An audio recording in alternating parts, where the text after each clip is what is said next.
Time-space shifting, love, life gifting, presence, who you are. So presence and love are one and the same function. We have moments of presence throughout our lives, throughout our experiential lives. But these are moments of life. Presence is life. These are moments of one life. Presence are at different stages throughout our time-space play-out lives. Presence throughout the different stages is one presence, because presence is not of time and space. It's not like you have one before or after, or a combination of moments. This is all one moment that you are touching. Presence is one moment, regardless of when it is. Presence is here and now. It's beyond time and space, independent of time and space. Presence, love, God, true self, being, eternity, timelessness, light, pure consciousness, pure energy, pure awareness. These are one and the same. They are one. And so moments where we touch this is the same moment we are touching, and this is the only moment there is, and this is here and now.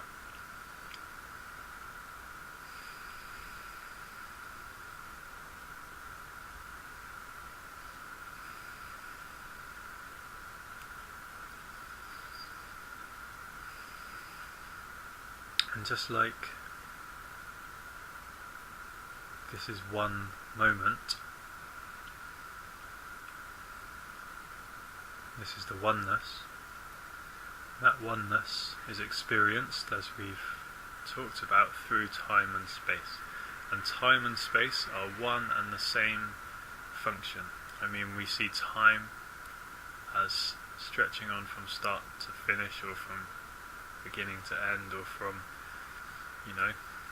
ages ago to ages ahead in time, and we see spaces here and there, from here to there, from there to here, but they are both expressions of the same function, and that function is separation. So ultimately, if I've said anything so far, it's that oneness exists, and oneness experiences itself through separation. Oneness, love, experiences itself through the time-space separation. And that's not for oneness to lose itself in separation, that's for oneness to experience forgetting and losing, to experience remembering and finding itself. This is the circle of this moment now. So you can see it as a cyclic leaving, expanding, to finding, returning. Or you can see it as a single point of love here and now, happening in all things. Many representations for this, but ultimately, presence is all we are, and we can exist within and yet outside the experiential constraints. It's like presence exists within time and space, but it is beyond time and space.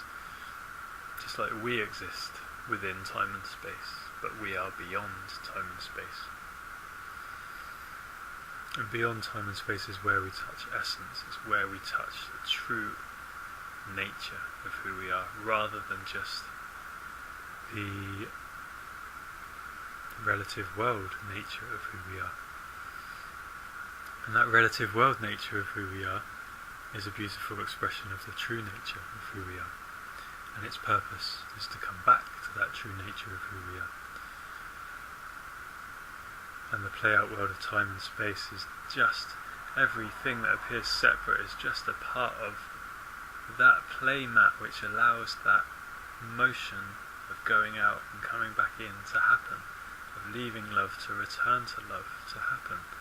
Like, each thing in the world plays its role somewhere within that journey. Maybe something in the world helps you to forget consciousness, helps you to come into form, into more solid grounding. Maybe something in this world experience helps you elevate out of your set ways, but it's all held in balance, so that this journey can happen. Because if there wasn't a balance, we wouldn't have time-space experience held. We wouldn't have this apparently stable world in which to have this apparently solid experience. And yet we all know when we die we don't take anything with us other than, well, what do we take with us? What do we take with us? Who are you? So yourself isn't out in front of you or dragging behind. Yourself is not in the future, is not in the past. You're not using life here now to get to life somewhere else, because it's all life. So why would you do it somewhere else? You can't do it anywhere else. You can only do it where you are. This is where life is happening. You are life happening. Yourself isn't out in front of you or dragging behind. Yourself is here now. Yourself is here now. And this is direct experience. This is beyond what anyone can tell you. I mean, I'm saying these words, I'm emphasizing these words. But can you hear them? Can you hear yourself in this moment? This is direct experience, your own direct experience. So this truth, when you reach it, it's your own direct experience. Just like whatever state you are in now, or appear to be in now, is your own direct experience of now. And because oneness, presence, love is all there is, it is universal. It is universal, and we touch this universal truth. From this universal truth, when we know it, we can choose what course we want it to take. If we don't know it, the course that we are taking is a blind course, and maybe it needs to be blind. Maybe you're on that stage of the journey where you're forgetting, and maybe you're not ready to remember yet. Maybe you haven't gone far enough out to remember. You know, we've all met people who are very loving and spiritual without even knowing what spirituality is. They just are that. And maybe that's because they're close to the source on the outward movement, you know, just being born, just coming out of spirit into the world. They're just sharing their love at that stage. Or maybe they're on the inward movement, close to the source, coming in, following their own way, which doesn't even have to name spirituality, but implicitly is spiritual. Like, spiritual isn't a word that, of course spiritual is a word, but true spirituality isn't associations around a word. True spirituality is aligning to the universal truth of who you are. So anyway, this universal truth is the truth of life, and you are it. We are it.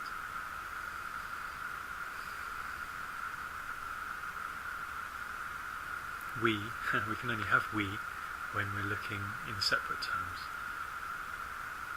The truth is, I am it, and that I is all there is. And I'm not saying I, me, limited me. I'm not saying that. I encompasses you and me and all of it. This is I, this is the one, this is love, this is who we are. Who we are is universal. When we know it, we can choose. And life goes the way we place it, because we are life placing. Consciousness goes the way we take it, because we are consciousness. At whatever stage we're at. You are choosing what consciousness is. And this is you choosing who you are. Who you are is what consciousness is in your experience. Consciousness goes the way you choose. You are the creator. So, like I said, we were born of creative power of the universe. We were born from this, and we are where it has got to thus far. We as in like these expressions, time, space, body, suit, humans. We are the outer reaches of that time, space experience thus far, and we are the extensions of that consciousness. As it continues to choose, it's never stopped choosing. Every movement is a choice. So you are choosing what consciousness is. You are choosing who you are. Consciousness goes the way you choose because you are the creator. You are the consciousness choosing. Consciousness is the creative energy, and the creative is consciousness, and that is all you are. What else are you but consciousness? Life is not something that happens to you or is outside of you. You are life happening. You are life. So what's your frame? What frame are you putting on this life that you are? Because whatever frame you put there, it's the mould you're setting for life. It's not just how you're viewing. It's not like you're viewing some objective thing, because the subject and the object is a myth. In truth, it's all one. So your very viewing is the creating and the changing of reality. I mean, science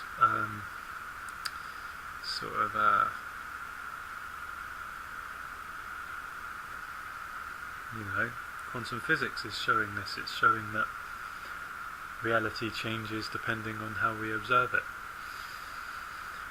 This is what's happening. We are consciousness. We are the movement of consciousness.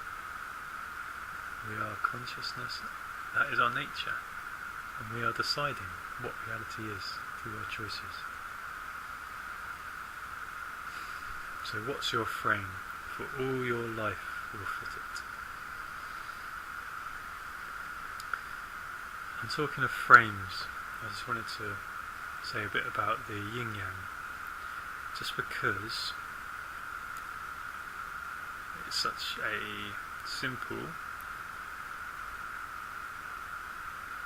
and yet beautiful, profound symbol. I mean, okay, so let's break it down. We've got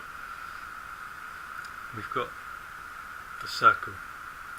The circle is the symbol of oneness. The circle, no corners. It's the continual oneness. It is no angles or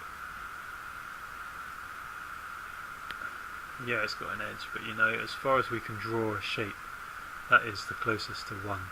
It's the closest to unity of wholeness, without corners, without bits to get stuck in. It's just oneness, it's unity. And in the yin-yang, this unity contains the light and the dark. So it's divided into two, which are seemingly sort of intermingling. They're seemingly kind of in this swirl, in this dance, in this motion. One is black and one is white. So this is the dark and the light. This is the duality. This is the day and the night. This is the good and the evil. This is the duality. So oneness, the circle, contains duality. Love, the circle, oneness, contains the experience, duality. The experience of who we are is contained in the love that we actually are, that we truly are on our deepest level. So it's easy to just see two halves and forget the whole, and this is the whole point. In our experience in life, we often just see two sides of a story, and we forget that what we're actually seeing, we see one or the other side, don't even see both sides a lot of the time. And we forget that there's actually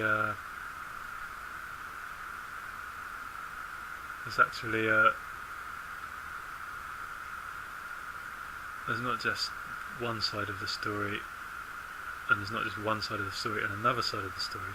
There is a story, there is a wholeness, there is something which all else is contained within.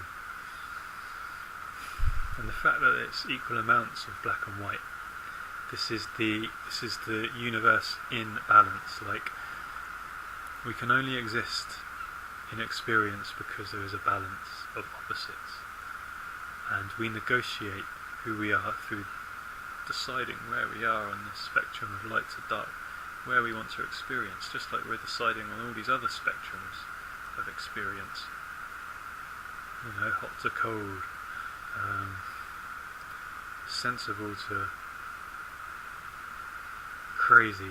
It's like we decide where we want to be on all these spectrums, and that is the experience we have. That is the experience of the whole we choose to have. And we can choose because there is this balance held within the universe. And this balance, like, we don't always stay in the good, we don't always stay in the bad. We can negotiate from one to the other. And that is what the dot in each section is symbolising. So the black dot in the white and the white dot in the black. This is to show that each side of the duality contains the seed of its opposite. So just as in bad there is the potential for good, in good there's the potential for bad. We can shift and change out of one into the other. And this is the nature of experience. We can shift and change. And it is like a continual shifting and changing. But it's all contained with the oneness, which is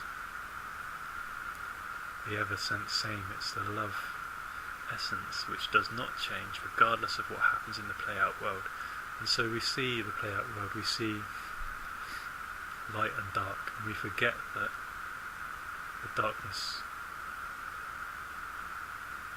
has to exist in order that balance is maintained for experience to be held. We forget that. We forget that we only know the height of beauty because we can compare it to the depths of terror. It's like the duality, one end depends on the other, because if there was only one end, we couldn't have an experience. Like, you can't have an experience of turning left if you didn't have a right. You can't have an experience of turning right if you didn't have a left. You can't have an experience of going forwards if you didn't have a backwards. And so for us to have experience, which is our gift from love, from unity, for us to have experience, we have to accept that there's going to be crap stuff in the world. Because if there wasn't crap stuff in the world, we couldn't have an experience. And we are having an experience because the source, that wholeness, is so loving that it wants to give us an experience. That source that we are is so loving, and it wants to know its love. We want to know our love. So we create this world of duality in which to have it. This is the impulse of consciousness, of pure consciousness. It's impulse to know itself. And how do we know itself? Well, we negotiate the light and the dark. We negotiate all dualities, all spectrums, in order to decide where we are, to come to a sense of peace about where we are. And that may mean occupying a certain aspect of the spectrum, a certain, like maybe a middle ground between light and dark, maybe, a bit of an edginess towards the darker side of things, or an inclination towards the lighter side of things, and we find out where we are. Each person does this for themselves, and we need a variety of people in order to hold that experience. Like we need someone, if we're going to have someone who's nearest the light, we need someone who's nearest the dark to hold those opposites together. You need two sides of a coin to have a coin. But when we believe our limitation, we forget that broader context, that broader perspective, and we start to blame a God for what we see as evil, what we see as negative. But that is just our own consciousness in far too limited a form. It doesn't see that all needs to be as all is, because otherwise there's no experience. And we want experience.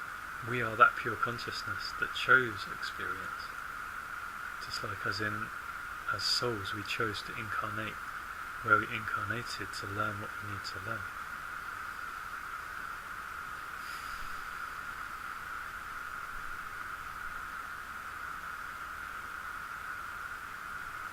So this yin-yang symbol of oneness and duality held in oneness. And yeah.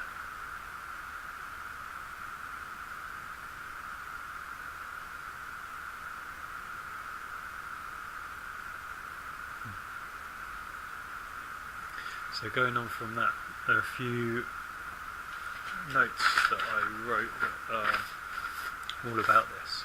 So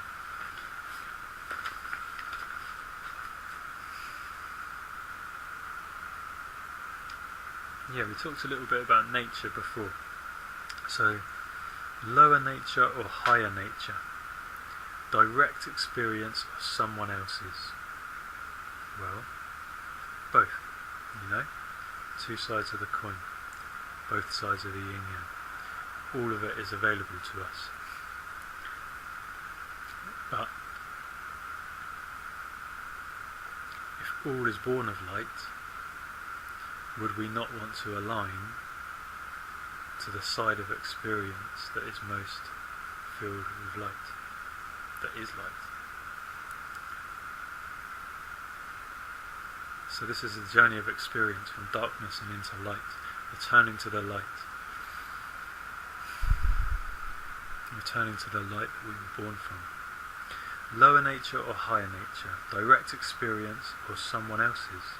Both, but know your focus, know your direction, set your intention, your goal, your present moment. Just like the goal we want to achieve is the present moment we need to live. You are it. When are you going to join yourself in the dance of who you are? So it's like, when are you going to recognise that you are the dance? When are you going to start dancing? You know, when are you going to... I remember reading this once, I can't remember where it's from, but when are you going to, there's a poem I think by someone, a friend from a long time ago.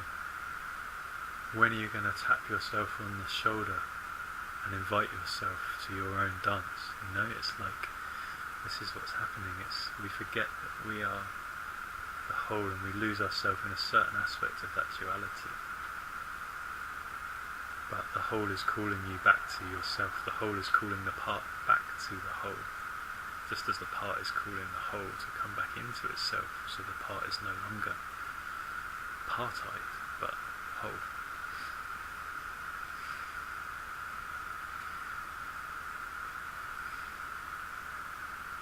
And this happens like, it's all very well saying it's just one and you are it, but it's a great mystery. It's a great mystery, and we have not set the terms. We as in, okay, so this is an indication of where you are spiritually, but you can realise all I've said thus far,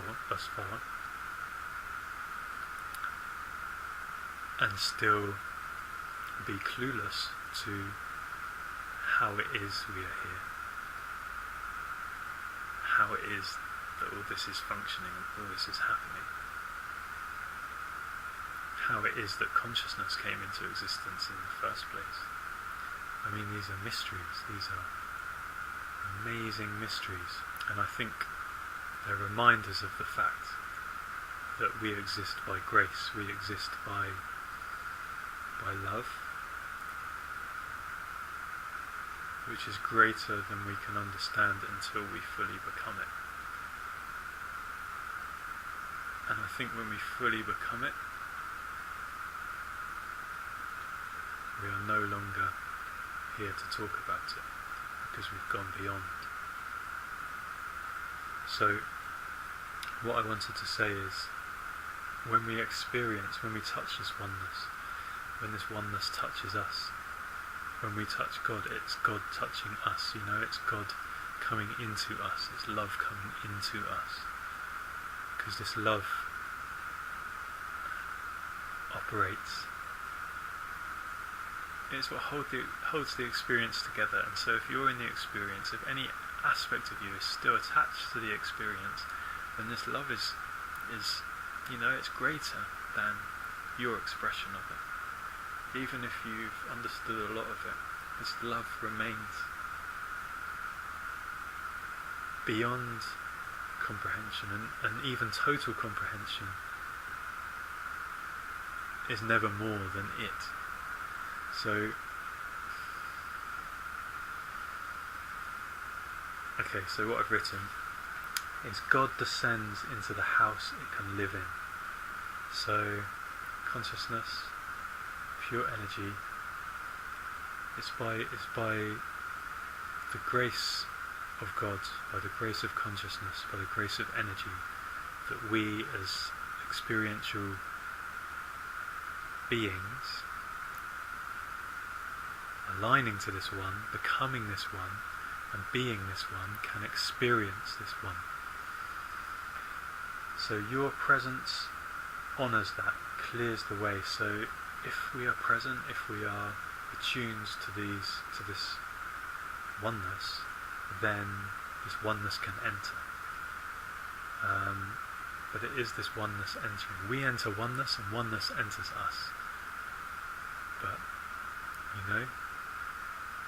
there's a humility there, because this is knowing that you are this one energy, whilst also knowing that this one energy is such a mystery, and you exist on its terms rather than it on yours. So yeah, there's a natural humility there that is not a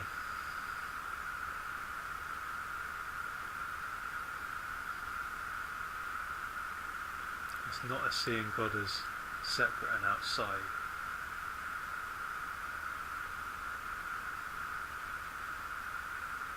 But it is knowing that whilst you still have work to do, whilst there is still more to learn, it is the grace of this energy that comes into you.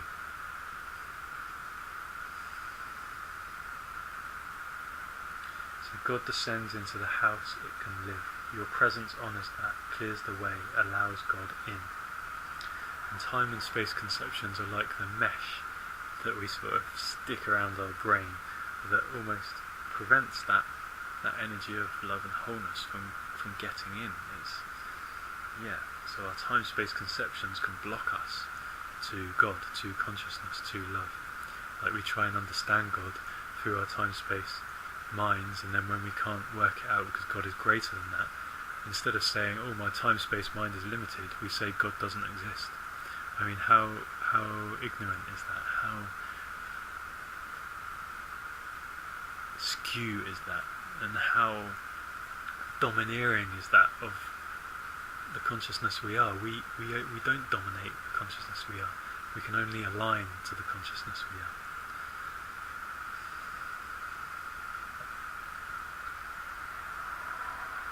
So yeah, our presence clears the way for God to enter. But God rules, consciousness rules. It's God's rules, it's consciousness's rules, and all you can do is play to them, it's the law of consciousness. I've written, consciousness rules, sets the terms, you are that. the terms setting, the contract, the construct, the freedom. How much are you contracting? How much are you constructing? Or are you opening? Are you unfolding? Are you being present and yielding and opening to boundlessness?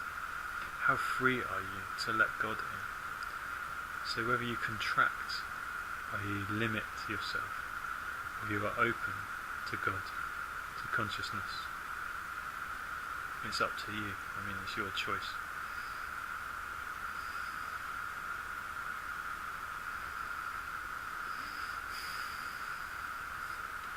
Okay. So, higher nature, I'll just go on to what I wrote next. Higher nature, lower nature, it's all nature. So higher nature is spirit, is the unitive impulse of love, the unitive principle. Lower nature is kind of like the animal, as we may see it, individual ego self. And it's interesting because animals don't actually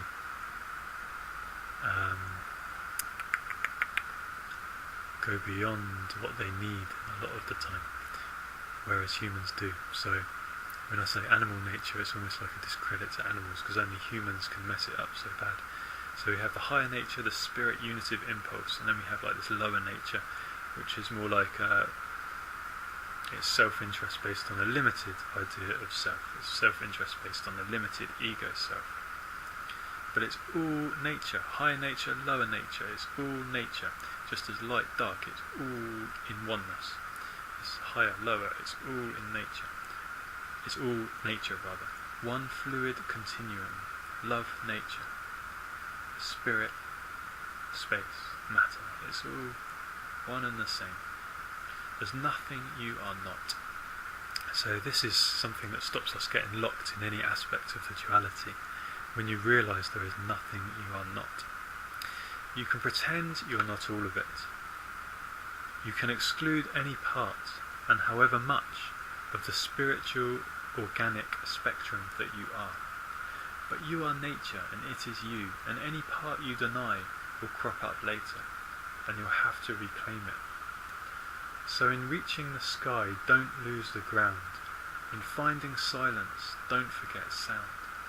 Because what we don't accept for ourselves, we place outside ourselves, outside ourself, and there is no outside.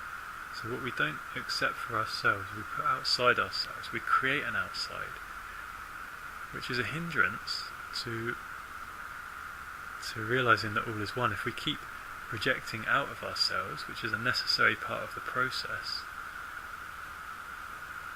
but if we're trying to learn who we are, we're trying to develop spiritually, we're on that path, we've got to stop projecting outside, we've got to stop creating an outside, because every time we're putting something outside, we're denying that it's in us, and it's all in us, it's all in us. So whatever we don't claim for ourselves is a symbol of the illusion maintained. So we have to accept we are capable of all of it. Like we are capable of the light, we are capable of the dark. Each human being is. It's just through various circumstances and situations, people are shaped differently, and outcomes happen differently. People go different routes through what they're born with and what they're born into and the experiences they go through. But it's all very well to look down on an aspect of society and blame that aspect. So long as we're blaming an aspect, we're not seeing the whole. So long as we're saying that that aspect is the problem and I'm not that problem, we're not seeing that, we're perpetuating a duality through that very mechanism. And spiritual development is not about perpetuating duality, it's about uniting it back together in one to see clearly, to see beyond the us and them, to see beyond the I'm right and you're wrong attitude. Because that's how people end up killing each other. Both sides are convinced that they are right. So, it's like We've got to see beyond the duality to accept that there are a multitude of different perspectives, and that is necessary for the whole to experience itself fully, for God to experience itself fully, himself fully.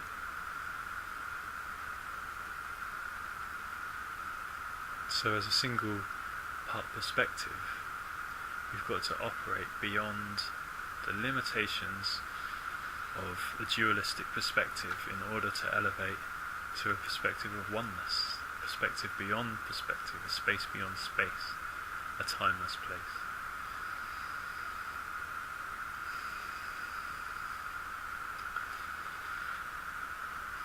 So you are the rugged animal as well as the spiritual piece. The learning is embracing all parts of you.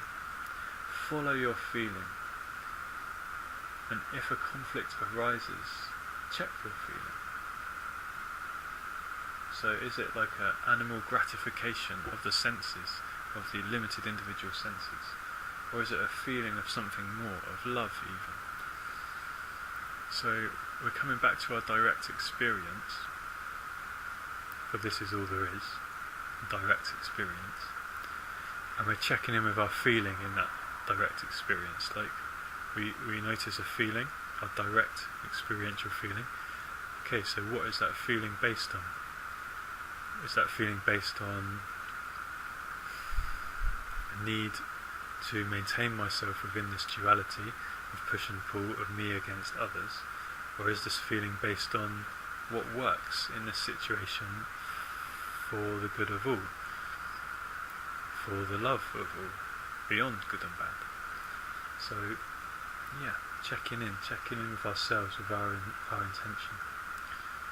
So there's nothing to be ashamed of. Like as soon as we become ashamed of one aspect of our desire, then we are again shutting it out from ourselves, not healing it, not reclaiming it. So there's nothing to be ashamed of. Feelings come in all sorts of forms. They come in elevated forms, they come in base forms, and this is what I mean, checking in with your intentions. Like, are your actions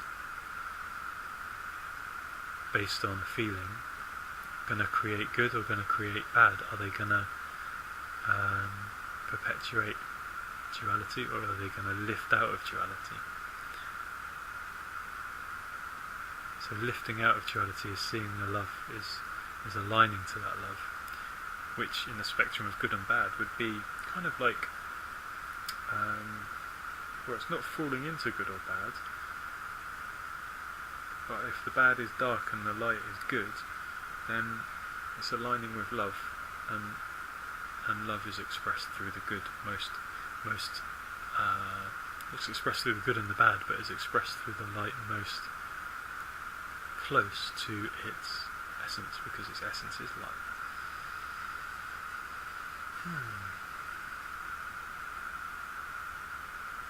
Yeah, so just checking in with your motivations. And on one hand, there's nothing you need to learn or change. Your experience is fine as it is. But like it or not, we're working towards love, essence love. And so you'll probably feel better in the experience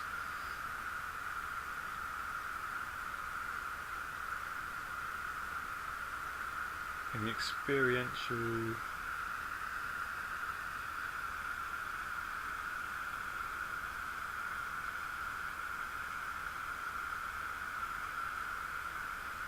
not sure what that says.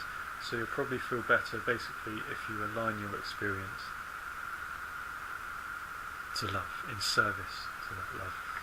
The love that you are, this love which allows everything to be beyond exclusions, and yet gives you the opportunity and the choice, each moment here now, all there is, to be as you are, to be who you want to be.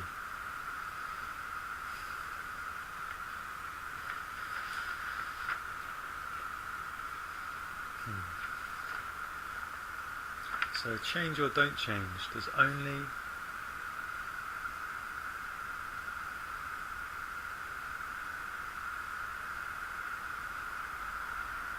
change or don't change. There's only an imperative to when the imperative comes for you. Life asking that you step up. Until then, all of this stuff may be irrelevant, and it need not be relevant till it becomes relevant for you. So change or don't change. Part of the motivation, part of changing is not being present. Like, we want to change.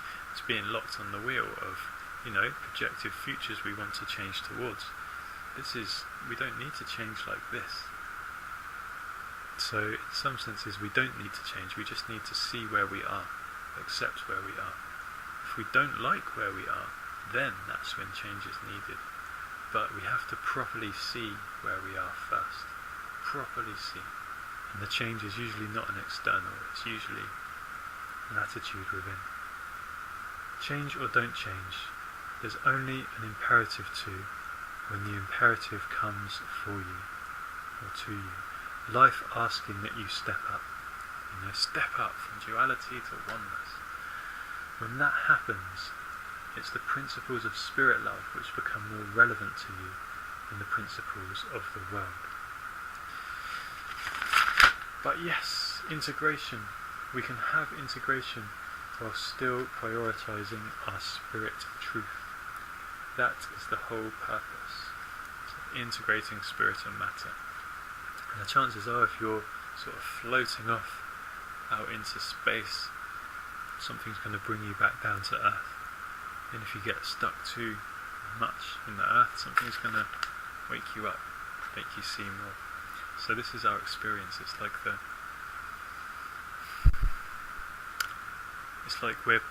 we are the duality, the opposites, toing and froing, until we can accept both sides.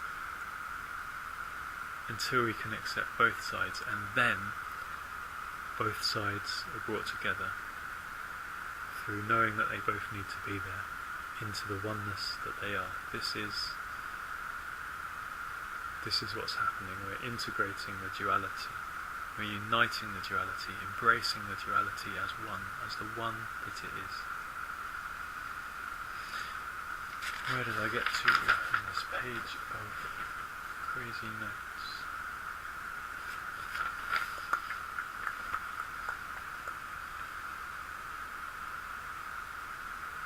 Yeah. Okay. So it's all fluid, like the starling's murmuration. This is the murmuration of consciousness. It's movement, flow, shift and change. You don't have to cement yourself in one aspect of consciousness and call that you. For example, I am a shy person. Why make that statement? You're excluding yourself to all the possibility beyond shy by making that statement. You are stating to consciousness that you are a limitation. We're all of it. We're introvert, we're extrovert. We all contain all of it. And like I say, denying that is denying a part of ourselves, and therefore limiting ourselves in our own spiritual evolution. It's all fluid. Consciousness is all fluid, and it only gets stuck when we stick it.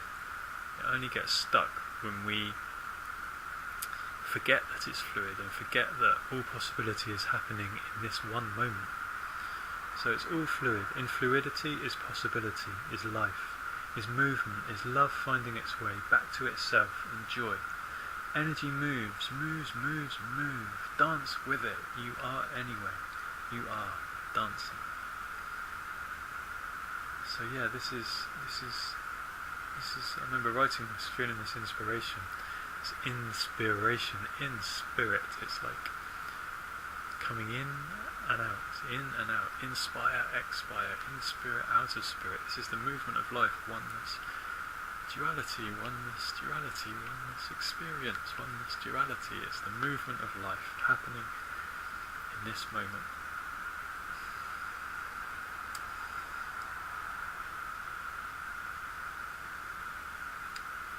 Moving breath and life to be here. You are. That's enough. Not you are this, not you are that, not you are such and such. but that too, you can be a part, but know you are beyond parts. So first and foremost, primarily, know. Know, K-N-O-W, you are. Know that you are. Know you are. Yes.